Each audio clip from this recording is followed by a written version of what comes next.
부자들, 부자고 해서 재산이 많은 것이 아니라 땅에다가 재물을 쌓고 살아가는, 거기에다 희망을 걸고 모든 것을 거는 것을 상징하는 것이죠. 이 부자들에게 닥치게 될 이 하나님의 심판에 대해서 지금 경고하고 있습니다. 그들은 이 불의한 방법으로 부를 축적했으며 또 그러한 부요함은 자신의 구원에 전혀 도움이 되지 않는다고 말하고 있습니다. 이 불의를 당하는 형제들에게 주의 강림, 주의 심판을 바라며 길이 참으라고 권면하고 있습니다. 농부가 파종한 후에 열매를 기다리는 그 농부처럼 인내하고 또 기다리면 오래지 않아서 하나님께서 구원할 것이며 또 욥처럼 하나님께서 보상하시고 위로할 것임을 오늘 말씀해 주고 있습니다. 먼저 하나님께서 첫 번째로 우리에게 주시는 교훈은 이겁니다. 불의한 방법으로 재물을 취한 부자는 하나님의 무서운 심판을 받는다는 것입니다. 부 자체는 죄가 아닙니다. 그러나 그 부를 축적하는 목적 그리고 그 과정, 이것이 잘못되어 있으면 죄가 되고 하나님께 심판을 면하기 어렵죠. 야고보 사도는 뭐라고 얘기합니까? 예를 들기를 추수한 품꾼에게 싹을 주지 않는 경우, 이것을 요즘 말로 뭐죠? 자기 조급원들에게 임금을 체불하는 악덕 기업주를 말합니다. 힘없는 농부 또는 노동자라도 할 수 있겠죠. 요즘은 하나님께 눈물로 이제 호소를 할 것이죠. 자기의 억울함을 하소연하고 누구도 자기 편을 들어주지 않으니 하나님께 기대고 하나님께 호소하죠. 그리고 하나님은 그 기도를 들으시고 그 악한 부자들을 심판하실 것이라고 경고하고 있습니다.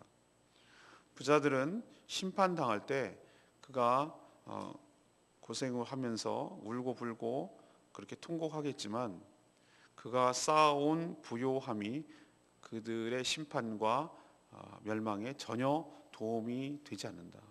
그러니까 그 부요함이, 자기가 추구해오던 부요함이 전혀 구원받는데 도움되지 않는다라는 것을 이야기하고 있습니다. 오히려 그가 불의하게 쌓아온 재물들이 왜 심판을 받아야 되는가에 대한 증거가 될 거라고 얘기를 하고 있습니다. 심판날에 재물은 부자에게는 아무 소용 없는 것이죠. 그 부요함이란 시간이 지남에 따라 썩어지고 또 좀이 먹고 녹이 슬고, 이것은 상징적으로 표현하는 것인데 그 부요함이, 세상의 말세에 쌓아둔 그 부요함이 자기에게 아무런 소용이 없고 또 덧없음을 그렇게 보여주고 있습니다. 사도 야고보는 아주 적절한 표현을 썼는데 5절에 땅에서 너희가 사치하고 방종함으로, 그 부요함을 왜 부요함을 가져야 되는지를 모르고 그 불의하게 얻은 부요함을 사치와 방종에 썼다 이거죠. 그것은 꼭 마치 어떻게 표현하고 있냐면은 아주 적절하게 표현하고 있는데, 살육의 날에 너희 마음을 살찌게 하였도다. 이 표현은 무엇입니까? 죽을 줄 모르고 열심히 먹는 도살장에 끌려갈 돼지와 같다, 그런 의도죠. 여러분 알다시피 열심히 막 남 밀치고 자기가 혼자 밥그릇 다 차지하고 열심히 먹어요. 그래서 자기 배를 불리는 줄 알았어요. 알고 봤더니 제일 많이 살이 쪄서 제1호로 도살장에 끌려가는 돼지와 다를 바 없다는 것입니다. 우리가 그런 거라는 거예요. 말세라고 말하는 것은 이 마지막 예수님이 오실 때라는 의미도 되지만 개인적인 종말도 말세잖아요. 하나님께서 우리가 유한한 인생을 사는데 무한히 사는 것이 아닌데 영원한 세계는 따로 있는데 여기서 영원히 살 것처럼 죽을 줄 모르고 말세에 불의한 재물을 쌓았도다. 여기 얘기는 뭐냐면 여기에 나의 삶의 터전을 가지고 여기에 나의 삶의 목적을 두고 악착같이 돈을 벌었도다. 돈을 끌고 모았도다. 그냥 그것도 정당한 방법이 아니라 임금 체불해가면서 그렇게 했다 이거예요. 그 부자들에 대해서 하나님께서 분명하게 심판하실 것을 오늘 이야기하고 있는 줄로 믿습니다. 우리는 어떻게 취해야 되겠습니까? 일단 이런 자세를 취해서는 안 돼요. 여러분, 부요함이 우리 삶의 전부가 아닐 줄로 믿습니다. 우리는 거기를 목표를 두고 살아가는 자들이 아니에요. 재물은 우리 삶의 수단이지 목적이 될 수 없어요. 결코 목적이 될 수 없어요. 그것이 결코 우리의 삶을 보장하거나 우리 구원을 도움을 주질 못합니다. 그러니 우리는 어떤 태도를 취해야 되냐? 일단 우리는 그렇다고 그러면은 하나도 돈도 벌지 말고 그냥 놔둬 가만히 그냥 살아, 그런 개념이 아니에요. 열심히 우리는 성실하게 일해야 되는데 옳은 방법으로, 바른 방법으로 정당한 대가를 얻으려고 해야 되지, 이런 불의한 방법으로 해서는 안 된다는 거예요. 그리고 또 하나, 그렇게 얻은 부자를 부러워할 것도 없어요. 왜? 하나님께서 오히려 그렇게 한 것이 그들이 심판받아야 될 증거로 하나님께서 제시하겠다는 거예요. 왜 이 사람이 하나님 앞에 심판을 받아야 되는 증거가 오히려 자기는 끌어모은 그것이 자기는 잘했다고 생각하는데 그것이 오히려 심판을 받을 근거와 이유가 된다는 거예요. 그러니까 하나도 부러워할 거 없어요. 그리고 그 부를 얻은 목적이 뭡니까? 오늘 이 심판을 받는 부자가 뭐 했다는 거죠? 그 부요함을 가지고 어떻게 했다는 겁니까? 자신을 위해서 철저하게 썼어요. 사치와 방종을 했다는 것이죠. 오히려 그래서 살육의 날에 살을 치웠다. 이 얘기는 뭐냐면은 심판의 근거를 재촉했다, 그런 얘기거든요. 여러분, 부요함의 목적, 그 재물, 이것은 바로 하나님 나라와 영광과 이웃을 위해서 사용할 때 그것이 의미가 있을 줄로 압니다. 유통업이 우리는 흘러간다고 내가 말씀드렸잖아요.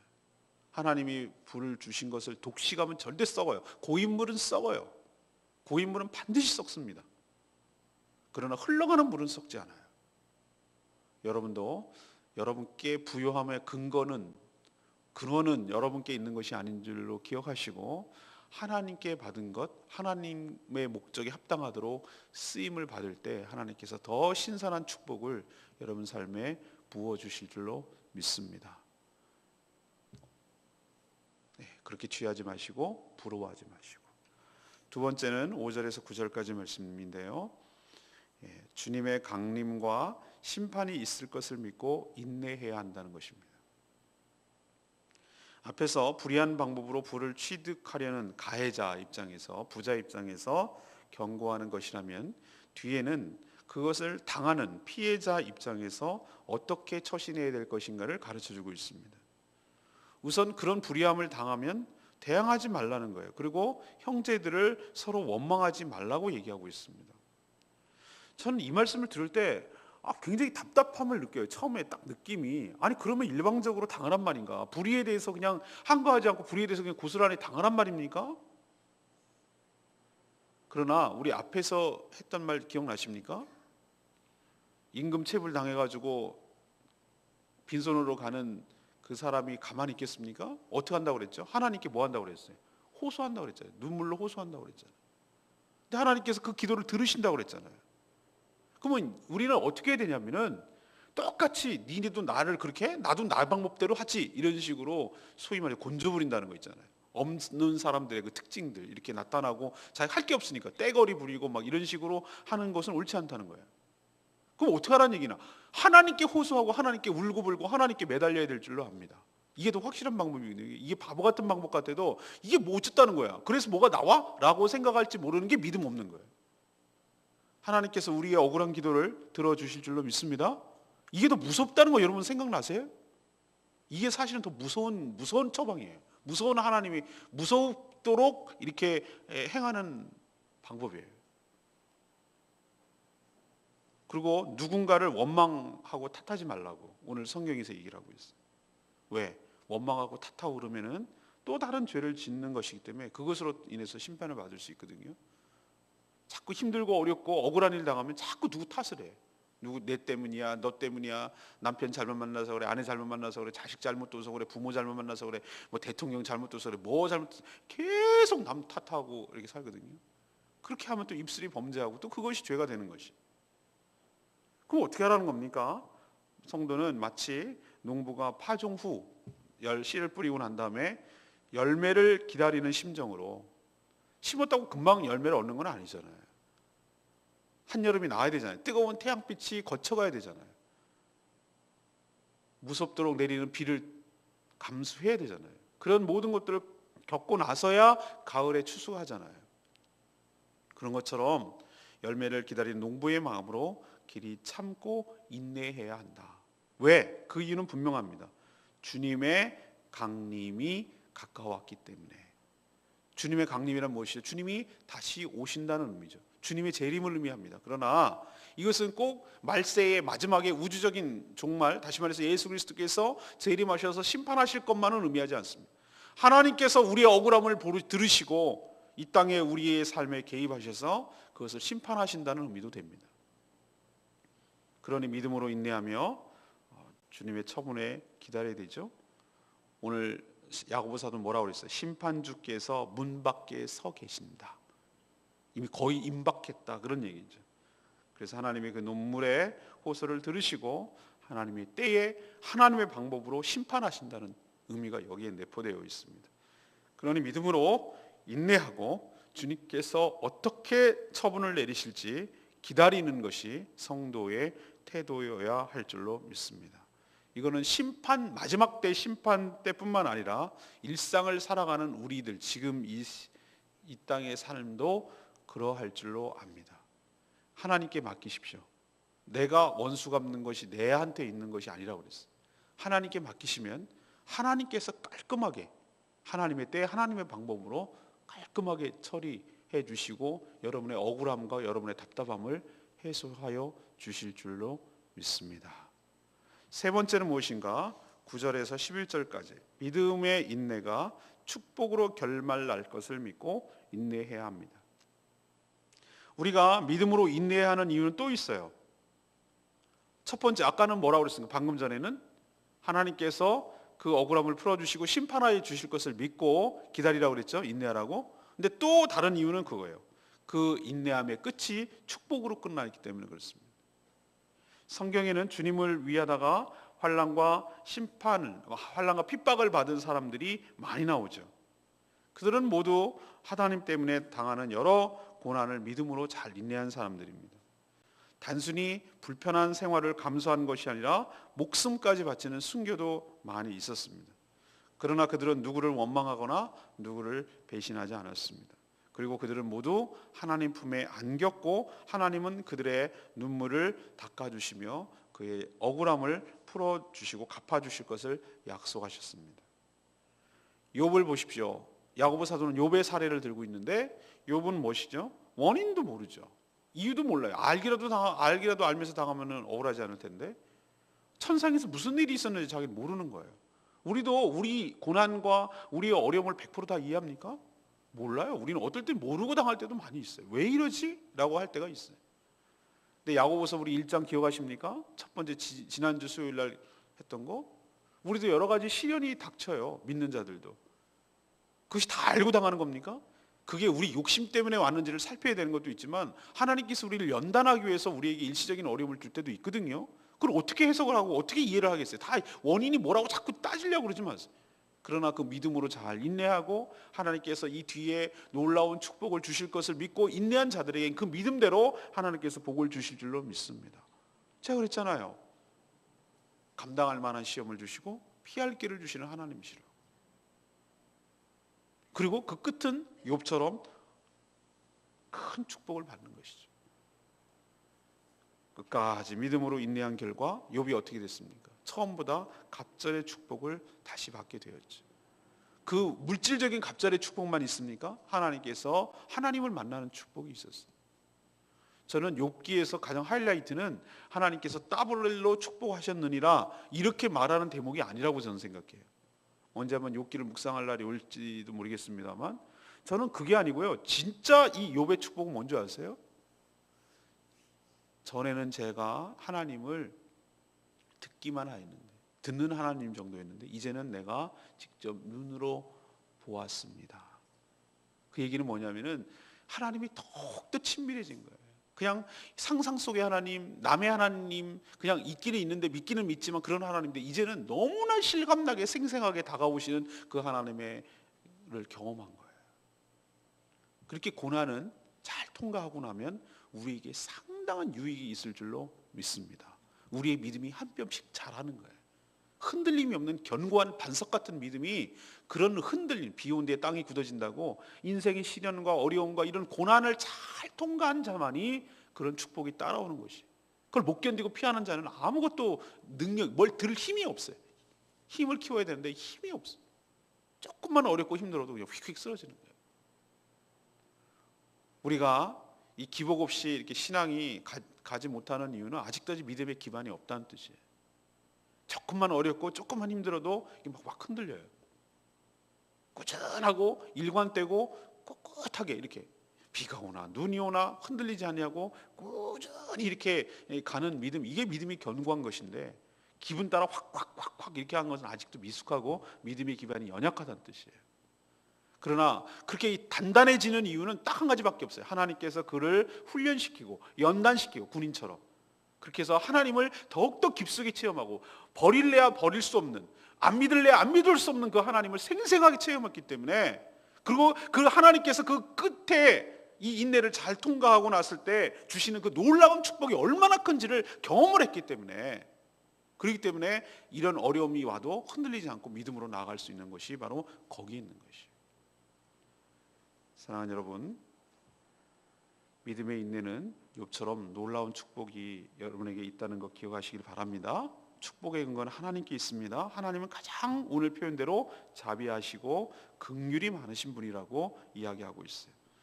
여러분이 믿음으로 인내하는 것들을 결코 모른 척하지 아니하시고 거기에 따른 보상을, 위로를 주실 줄로 믿습니다. 오늘 전 8절 말씀, 너희도 길이 참고 마음을 굳건하게 하라. 주의 강림이 가까우시니라. 사람들은 2000년이 지났는데도 주님이 재림하지 않으니까 자꾸 거짓말인 줄 알아요. 그래서 수많은 이단들이 등장해요. 자기가 예수라고 자칭하는 사람들이 있어요. 난 요즘 기가 막혀서 말이 안 나올 정도인데요. 저한테 편지가 왔어요. 편지. 주소도 적어놨어. 제주도 연동 무슨 몇 번지 제주 교회 이렇게 해놨어. 근데 무슨 뭐야 이거 열어보니까 신천지 교주 이만희가 나한테 편지를 보냈어. 무슨 그런 거 대충 안 읽어보는데 하도 뭐라고 근데 기가 막혀서 한번 읽어봤어요. 저보고 뭐라고 그러냐면은 참 재림주가 이 땅에 오셨는데 자기라는 거예요. 그러니까 목사님도 정신 차리고 빨리 나한테 오라는 거예요. 연락하라고. 얘네들이 간이 배 밖으로 나왔구나. 이게 통할 거라고 생각하고 보내는 걸 보면 여기에 흔들리는 목회자가 있다는 얘기인데, 얘네가 이렇게 대담할 정도로 목회자에게 다이렉트로 이렇게 무슨 목사님 해가지고 써놓는 거 보면은 이걸 어떻게 설명해야 될지 약간은 좀 한편으로는 기가 막히고, 한편으로는 이단이 이 정도로 아주 코앞까지 들이밀고 있구나 이런 생각을 제가 합니다. 아예 그냥 목회자를 포섭을 하려고 그래. 하도 기가 막혀가지고 내가 진짜 어이가 없어요. 이제는 대놓고 노골적이에요. 주님의 재림이 가까웠구나. 오늘도 신문 보니 내가 기가 막혀. 이제는 때가 됐구나 내가 싶어요. 오늘 간통죄도 폐지되고 이제는 그렇지 않아도 콩가루 내가지고 난리가 날 것 같아. 난리가 나. 난 너무너무 기가 막혀가지고 뭐라고 설명이 안 돼. 내가 로마서 생각이 나더라고. 그렇게 하면은 죽을 줄 알면서도 자기도 그런 죄를 지으니까 남들도 그런 죄를 짓는 것에 대해서 두둔하더라 이거예요. 로마서 1장 마지막 절에 나오는 얘기예요. 이 돈에 이게 그런 어떤 일이 벌어지면 가장 먼저 예민하게 주가가 미치는 데가 어딘 줄 아십니까? 이거 주가의 영향을 미쳐. 주가는 돈을 따져야 되는 거기 때문에 그 흐름을 보는 거예요. 그러면 이걸 딱 헌재에서 딱 판결 내니까 제일 많이 오른 주가가 뭔지 아세요? 어느 회사 주가가 오른 줄 아세요? 콘돔 만드는 회사예요. 콘돔 만드는 회사. 그게 뭘 의미하는지 분명하게 보여주잖아요, 우리에게. 막걸리, 등산복, 막걸리, 불륜 전부 다 그런 회사들이 주가가 뜨는 거예요. 그럼 분명하잖아요. 이 결과가 어떤 결과를 초래할 건지 돈 냄새를 맡는 사람들이 금방 찾아내잖아요. 근데 이거는 결정권은 자기 결정권이 어쩌고 저쩌고. 말세 맞아요. 말세예요. 그러나 주님께서 반드시 다시 오실 줄로 믿습니다. 안 온다. 오긴 뭘 와 이러니까 이런 짓거리를 함부로 겁없이 하는데 오십니다. 그러니 오늘 8절 말씀은 우리가 취해야 될 태도일 줄 믿습니다. 너희도 길이 참고 마음을 굳건하게 하라. 이것을 우리에게 가르쳐줘요. 믿음이 연약해서 흔들리지 말고 여러 환난과 핍박을 받을 때 마음을 굳건하게 하여 길이 참아라. 우리에게 그렇게 마지막 때에 살아가는 우리 성도들에게 삶에 촉구하고 있는 것이, 이게 성도다운 삶이라는 겁니다. 똑같이 짜증내고 화내고 원망하면 비신자와 뭐가 다르겠어요? 천년만년 살 것처럼 그렇게 살아가면 비신자와 뭐가 다르겠어요? 우린 성도는 뭔가 달라야 되지 않겠습니까? 늘 개인적인 종말과 우주적인 종말이 코앞에 있음을 기억하시고 깨어서 주님 보시기 합당한 삶, 하늘에다 보화를 쌓는 삶, 이 세상의 모든 것을 걸려고 하지 않는 삶, 재물과 이 세상이 수단이 목적이 되지 않는 삶, 그런 삶을 살 때 하나님께서 또 인내하고 그렇게 할 때 여러분을 복내려 주실 줄로 믿습니다. 오늘 세 가지 말씀드렸어요. 불의한 방법으로 재물을 취한 부자는 하나님의 무서운 심판을 받는다는 것. 난 부자가 아니니까 괜찮겠네요? 아니요. 여러분도 만약에 불의한 방법으로 재물을 취하려고 하면 그것이 여러분의 심판의 근거가 될 것입니다. 목적도 올바라야 되고 여러분 그 얻는 과정도 올바라야 되고 그것을 사용하는 방법도 올바라야 될 줄로 믿습니다. 재물에 관해서는 그렇습니다. 두 번째 뭐죠? 왜 우리가 인내해야 합니까? 주님의 강림과 주님의 심판이 임박할 줄로 믿고 하나님께서 그렇게 해주신다는 거예요. 임박했다는 것은 주님이 구름 타고 오신다는 개념도 되지만 여러분의 삶에 개입하셔서 오셔서 그 억울함을 해소해 주실 것이 문 밖에서 기다리고 있을 정도로 가까우니까 못 참고 막 여러 번 방법으로 하려고 하지 말고 하나님께 호소하고 아뢰라고. 그럼 하나님께서 해결해 주실 줄 믿습니다. 왜 우리가 또 인내해야 됩니까? 욥의 인내처럼 믿음의 인내가 축복으로 결말 날 것임을 우리는 알고 믿기 때문에 그것을 인내하고 참고 기다리는 것이죠. 괜히 그냥 무조건 오래 참게 하는 게 아니라 그걸 두 가지를 믿기 때문에 우리가 불의를 당하고 억울함을 당해도 참고 기다리고 하나님께 기도할 뿐인 것이죠. 여러분도 이렇게 살아가는 복된 인생 되기를 간절히 소망합니다. 오늘 말씀 붙들고 기도하기 전에 우리 186장 부르고 기도하겠습니다.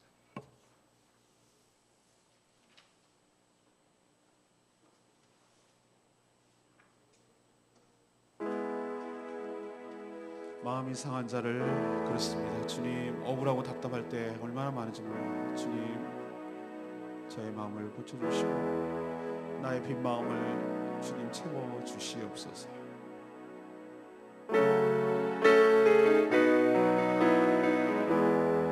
마음이 상한 자를, 마음이 상한 자를 고치시는 주님,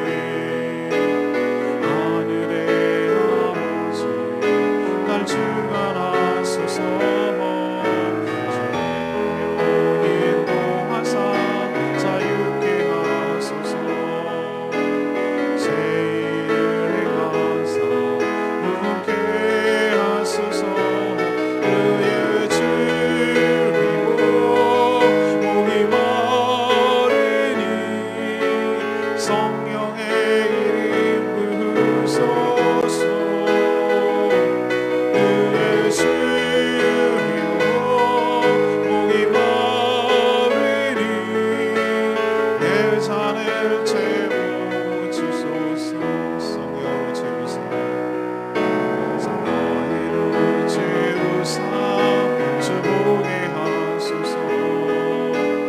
주의 임재 속에 은혜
우리의 빈 마음을 무엇으로 채우겠습니까? 주님의 은혜로 채워가며 살게 하여 주시옵소서.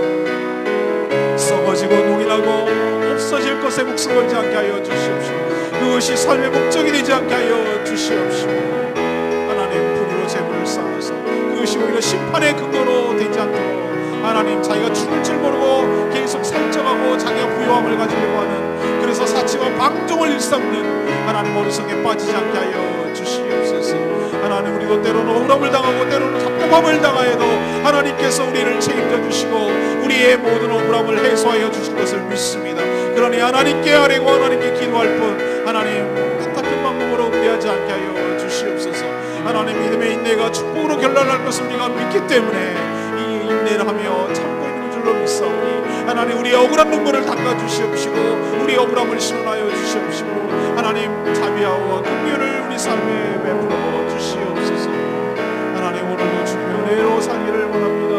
주여 긍휼히 여겨 주시옵시고 정말 세상 사람과 다른 정말로 차별된 구별된 모습을 살아갈 수 있도록 주여 저희 삶을 주도하여 주시옵소서. 주의 주님과 오기 마르니 성령의 길 임으소서. 주의 주님과 오기 마르니 내 잔을 채워주소서. 하나님 먼저 죽는지도 모른 채 탐욕으로 마음을 살찌우지 않게 하여 주시옵소서. 불의로 재물을 축적할 경우 반드시 심판을 받으며 그렇게 모은 재물이 전혀 도움이 되지 않을 뿐만 아니라 오히려 그것이 심판의 근거가 됨을 깨닫게 하여 주시옵소서. 지혜로운 청지기처럼 하늘의 보화를 쌓아가게 하여 주시옵소서. 불의를 당할 때에도 하나님께 눈물로 호소하고 아뢰일 뿐 악으로 맞대응하지 않게 하여 주시옵소서. 주님의 강림과 주님의 심판이 가까웠음을 기억하고 믿음으로 인내하게 하여 주시옵소서. 가장 자비하고 긍휼히 여기시는 주님께서 우리의 억울함을 들으시고 갚아주실 줄로 믿습니다. 욥이 믿음으로 인내한 결과 하나님을 체험하게 되었고 하나님께서 2배의 보상과 위로를 주신 것처럼 우리도 믿음으로 인내하고 끝까지 나아갈 때 하나님께서 위로하여 주시고 복내려 주실 줄로 믿습니다. 저희 삶을 주관하여 주시옵소서. 오늘 하루도 주님의 은혜 가운데 살기를 원합니다. 오늘 주신 말씀처럼 그 마음속에 붙들고 우리 삶에 실천하고 적용하며 살게 하여 주시옵소서. 믿음이 연약하여서 기도조차 못하는 연약한 성도들 하나님께서 중보기도로 붙들게 하여 주시옵시고 그들이 하나님 앞에 온전히 바로 설 수 있도록 축복하여 주시옵소서. 주님께 모든 것 맡겼고 예수 그리스도의 이름으로 기도합니다. 아멘.